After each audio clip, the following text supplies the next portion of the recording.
আসসালামু আলাইকুম। সর্বশেষ আপডেট বাংলা সংবাদ। শুরুতেই শিরোনাম। ভারত ছাড়ছেন শেখ হাসিনা, যাচ্ছেন যে দেশে। বেরিয়ে এলো এক নতুন চাঞ্চল্যকর তথ্য। ভারত তো রাখতে চাইল না শেখ হাসিনাকে। তো থাকছে বিস্তারিত প্রতিবেদনে। এদিকে শেখ হাসিনার মেয়ে পুতুলের বাংলাদেশে আসা নিয়ে এবার সর্বশেষ যা জানা গেল। ক্ষমতাচ্যুত হাসিনা কিভাবে অসম্ভব প্রত্যাবর্তন করতে পারেন জানালো টাইম ম্যাগাজিন। এবার রাষ্ট্রপতি অপসারণের পথে হাঁটবে সরকার। সবশেষে দেখবেন বাংলাদেশের স্বাধীনতা রক্ষায় প্রয়োজনে আরো একটি যুদ্ধ হবে, বিবৃতি দিয়েছে বাংলাদেশ আওয়ামী লীগ। এতক্ষণ শুনছিলেন সংবাদ শিরোনাম, এবার বিস্তারিত। ছাত্র জনতার প্রবল গণ আন্দোলনে দেশ ছেড়ে পালিয়েছেন সাবেক প্রধানমন্ত্রী শেখ হাসিনা। গত 5ই আগস্ট ছাত্র জনতার গণ আন্দোলনে পদত্যাগ করে ছোট বোন শেখ রেহানাকে নিয়ে ভারতে চলে যান তিনি।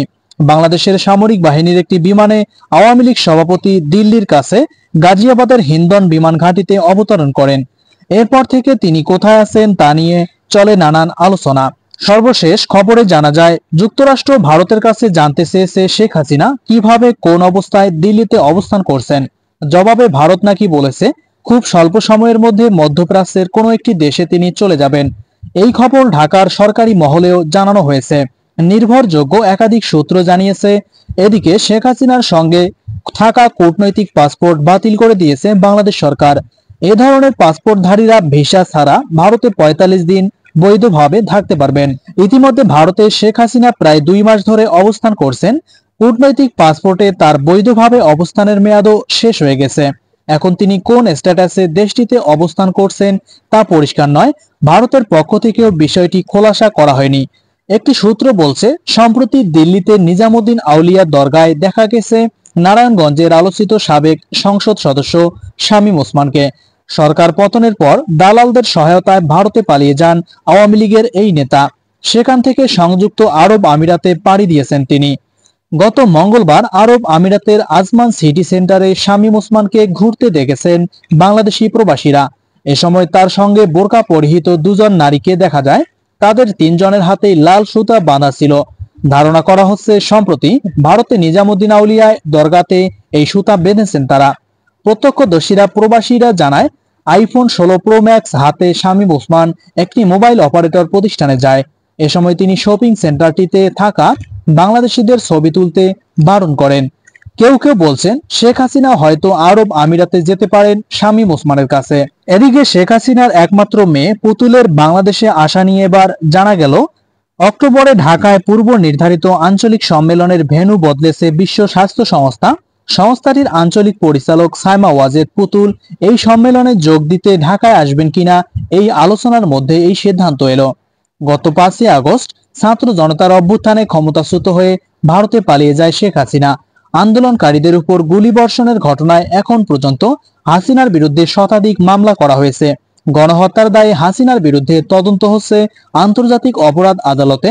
এর মধ্যে কিছু মামলায় অভিযুক্ত করা হয়েছে বোন শেখ রেহানা, মেয়ে সাইমা ওয়াজেদ এবং ছেলে সজীব ওয়াজেদকে।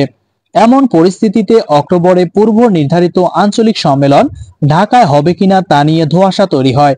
কারণ পুতুল ঢাকায় এলে তাকে গ্রেপ্তার করা হবে এমন আলোচনা চলছে। এদিকে ক্ষমতাচ্যুত হাসিনা কিভাবে অসম্ভব প্রত্যাবর্তন করতে পারবেন জানালো টাইম ম্যাগাজিন। সজীব ওয়াজেদ জয়ের মা এবং বাংলাদেশের প্রধানমন্ত্রী সাবেক শেখ হাসিনা যখন কঠিন পরিস্থিতির মুখোমুখি হয়েছিলেন, তখন পারিবারিক হোয়াটসঅ্যাপ গ্রুপে একটি বার্তা পাঠিয়েছে জয়। তবে জয়ের মা যে সমস্যায় পড়েছিলেন সেটি সাধারণ কোনো সমস্যা ছিল না। শেখ হাসিনা বাংলাদেশের ছাত্র জনতার আন্দোলনের মুখোমুখি হয়েছিলেন, যার উদ্দেশ্য ছিল তাকে ক্ষমতাচ্যুত করা। এই অস্থিরতার পেছনে কারণ ছিল মুক্তিযোদ্ধাদের সন্তানদের জন্য চাকরিতে কোটা পুনর্বহাল করা। টাইম ম্যাগাজিনকে দেওয়া এক সাক্ষাৎকারে জয় বলেন, আমরা সবাই কোটা আন্দোলন দেখে অবাক হয়েছিলাম। আসলে আমি হোয়াটসঅ্যাপ গ্রুপে বলেছিলাম 30% কোটা বেশি হয়ে যায়, আমাদের এটি কমিয়ে 5% নিয়ে আসা উচিত।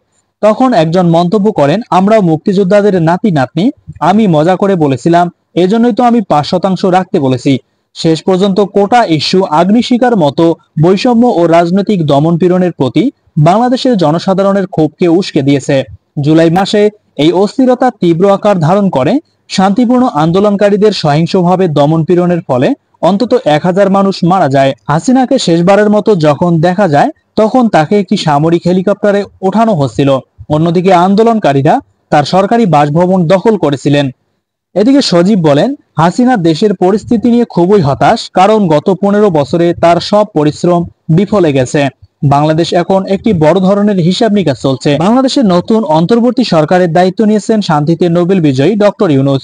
হাসিনার শাসন আমলে তার বিরুদ্ধে শতাধিক রাজনৈতিক উদ্দেশ্য প্রণোদিত মামলা হয়েছে। মামলাগুলো এখন প্রত্যাহার করা হয়েছে। ডক্টর ইউনূসের নেতৃত্বে অন্তর্বর্তী সরকার দেশকে নির্বাচনের দিকে নিয়ে যাচ্ছে, যা অনুষ্ঠিত হতে অন্তত 18 মাস সময় লাগতে পারে বলে সরকারের পক্ষ থেকে জানানো হয়েছে। তবে অন্তর্বর্তী সরকার কোনো রাজনৈতিক দলের উপস্থিতি না থাকায় নতুন নির্বাচনের দাবি আরো জোরালো হবে। এই সরকারের বৈধতা আছে, জনসমর্থন আছে, কিন্তু জনপ্রতিনিধিত্ব নেই, বলেছেন নরওয়ের অসলো বিশ্ববিদ্যালয়ের বাংলাদেশি গবেষক মুবাশশারা হাসান। এদিকে রাষ্ট্রপতি অপসারণের পথে হাঁটছে অন্তর্বর্তীকালীন সরকার। বৈষম্য বিরোধী ছাত্র আন্দোলনের দুজন কেন্দ্রীয় সমন্বয়ক হঠাৎ করে একই সাথে দাবি জানিয়েছেন যে মোহাম্মদ শাহাবুদ্দিন চুপ্পুকে অনতিবিলম্বে রাষ্ট্রপতি পদ থেকে অপসারণ করতে হবে। ক্ষমতার পট পরিবর্তনের পর রাষ্ট্রের বিভিন্ন গুরুত্বপূর্ণ পদে পরিবর্তন আনার দাবি সমন্বয়কদের নতুন নয়। এর আগেও সমন্বয়করা দাবি তোলার পর বিভিন্ন পদে পরিবর্তন আসতে দেখা গেছে। সরকার এবারও তাদের দাবি মেনে নিয়ে রাষ্ট্রপতি অপসারণের পথে হাঁটবে।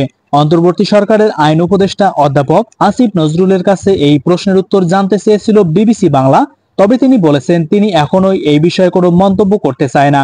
রাষ্ট্রপতির অপসারণের দাবি কিসের জন্য? তো গত 3 অক্টোবর দুপুরে সমন্বয়ক হাসনাত আব্দুল্লাহ তার ভেরিফাইড ফেসবুক প্রোফাইল থেকে একটি পোস্টে সর্বপ্রথম এই দাবির কথা জানিয়েছেন। তার কয়েক ঘন্টা পরে সমন্বয়ক সার্জিস আলম তার ভেরিফাইড ফেসবুক প্রোফাইল থেকে একই কথা লিখে পোস্ট করেন। এরপরেই বিষয়টি নিয়ে সামাজিক যোগাযোগ মাধ্যম থেকে শুরু করে গণমাধ্যমে ছড়িয়ে পড়ে। তাদের দুজনের পোস্টেই মোট 5 দফা দাবি ঘোষণা করা হয়। রাষ্ট্রপতিকে অপসারণের বাইরে বাকি 4টি দাবি হলো আওয়ামী লীগের বিচার নিশ্চিতকরণ, নতুন সংবিধান গঠন, আওয়ামী লীগ দুর্নীতিবাজ আমলাদের পরিবর্তন এবং হাসিনার আমলে করা সব অবৈধ চুক্তি বাতিল। ঠিক কি কি কারণে তারা হঠাৎ করে এসব দাবি, বিশেষ করে রাষ্ট্রপতি অপসারণের দাবি তুলেছেন, এ বিষয়ে জানতে শুক্রবার দিনভর উভয়ের সাথে একাধিকবার যোগাযোগ করার চেষ্টা করা হয়েছে, কিন্তু শেষ পর্যন্ত তাদের কেউই কোনো সাড়া দেননি। কোন প্রক্রিয়ায় অপসারণ করা হবে? এখন বৈষম্য বিরোধী ছাত্র আন্দোলনের সমন্বয়কদের দাবি মেনে সরকার যদি সত্যিই রাষ্ট্রপতিকে অপসারণ করতে চায়, তবে তারা কোন পথ অবলম্বন করে, এই প্রশ্নটি সবার। আইনজীবীরা বলেছেন এই মুহূর্তে সেটি একটি বড় প্রশ্ন হিসেবে দাঁড়াবে, কারণ এই সরকারের আইনগত বৈধতা নিয়ে প্রশ্ন রয়েছে। সংবিধান অনুযায়ী সংসদের 2/3 ভোটের মাধ্যমে রাষ্ট্রপতিকে অপসারণ করতে হয়, বাংলায় যাকে বলে অভিশংসন। এদিকে বাংলাদেশের স্বাধীনতা রক্ষায় প্রয়োজনে আরেকটি যুদ্ধ হবে জানিয়ে দিয়েছে আওয়ামী লীগ। আমেরিকায় অনুষ্ঠানে যোগ দিয়ে মোহাম্মদ ইউনূস জানিয়েছিলেন যে দীর্ঘদিনের পরিকল্পনার পর বাংলাদেশ ছাত্র আন্দোলন হয়েছিল, তার পিছনে মাস্টারমাইন্ড কে ছিলেন সেটাও জানান বাংলাদেশের অন্তর্বর্তী সরকারের প্রধান উপদেষ্টা। এদিকে ইরান ইসরায়েলের মধ্যে যুদ্ধের পরিস্থিতি তৈরি হয়েছে, আর তাতে আতঙ্কিত পশ্চিম এশিয়ার দেশগুলি। এই আবহে বাংলাদেশে নতুন করে একটা যুদ্ধের প্রয়োজন বলে মনে করছে আওয়ামী লীগ। বাংলাদেশে সংকটময় এবং অরাজক পরিস্থিতি চলছে বলে দাবি করল আওয়ামী লীগ। বাংলাদেশের ইতিহাস মুছে দেওয়ার চেষ্টা করা হচ্ছে, সেখানে অন্য দেশের পতাকা ওড়ানোর পরিকল্পনা করা হচ্ছে বলে এবার অভিযোগ আওয়ামী লীগের। আওয়ামী লীগের পক্ষ থেকে জানানো হয়, বাংলাদেশের স্বাধীনতা সার্বভৌমত্ব মুছে দেওয়ার চেষ্টা করা হলে সেটা রুখতে সব রকম চেষ্টা করবে আওয়ামী লীগ। এদিকে বাংলাদেশের অন্তর্বর্তী সরকার গড়ে উঠলেও সম্পূর্ণ শান্তি স্থাপিত হয়নি। হিন্দু মানুষজনের উপর আক্রমণ নেমে আসছে বলে অভিযোগ উঠেছে। তার সঙ্গে বাংলাদেশের মুক্তিযুদ্ধের পর যে ইতিহাস তৈরি হয়েছিল সেগুলি ধ্বংস করা হচ্ছে বলে অভিযোগ উঠেছে আওয়ামী লীগের পক্ষ থেকে। ধর্মীয় সংখ্যালঘুদের মতো আওয়ামী লীগের নেতা কর্মীদের উপর অত্যাচার করা হচ্ছে বলে অভিযোগ উঠেছে। এভাবে তাদের শেষ করা যাবে না বলে জানানো হয়। ওই বিবৃতিতে উল্লেখ করা হয়, কেউ যদি মনে করে অত্যাচার নির্যাতন করে আওয়ামী লীগকে ধ্বংস করবেন, তাহলে তিনি বোকার স্বর্গে বাস করবেন।